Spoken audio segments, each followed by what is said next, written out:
pagpalambo sa healthcare services sa probinsya sa Sugbo, nagtinabangay ang PhilHealth Insurance Corporation ug ang Cebu Integrated Provincial Health Office.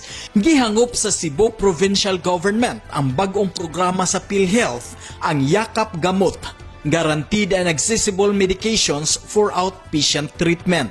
Si Capitol Piso Consultant on Health, Dr. Nikki Catalan, nagpasalamat sa PhilHealth sa ilang suporta ug inisyatiba sa pagtabang sa katawhan nga nagkinahanglan og tabang medikal. Swerte kay Tandalano kay PhilHealth Jud na gianhi jud nila kay nasa bagong gi-launch a program pag August 21 tawag ani Yakap Gamot. Gamot is guaranteed accessible medication for outpatient treatment. So kani mo avail ni ang tanan PhilHealth members maka-avail og 20,000 pesos worth of beds for the whole year. So kani atong plano and very soon kay atong i-accredit atong mga hospitals as Yakap Gamot na kanang affiliate, so para dito ang mga tao nato maka-avail aning kanang 20K na tambal. Ang Yakap Gamot program sa PhilHealth dako kaayo gikatabang sa mga Sugboanon nga nanginahanglan og tambal.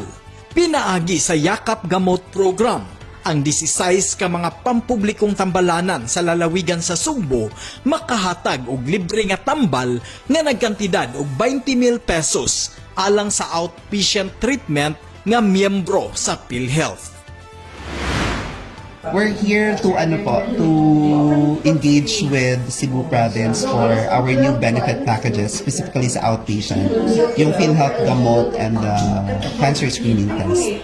So that's the main agenda for today's meeting, of course with Dr. Arsenal, and we're very grateful kasi Dr. Nikki of course attended the meeting also. So we wanna engage the 16 district hospitals for PhilHealth Gamot as well as the PHO clinic para po maging on board tayo and members, people of Cebu Province can access the free medications na covered ni PhilHealth for the gamot package. Mangin labot magpakabana tungod kay ato ang Sugbo. Munching Oxdero, Sugbo News.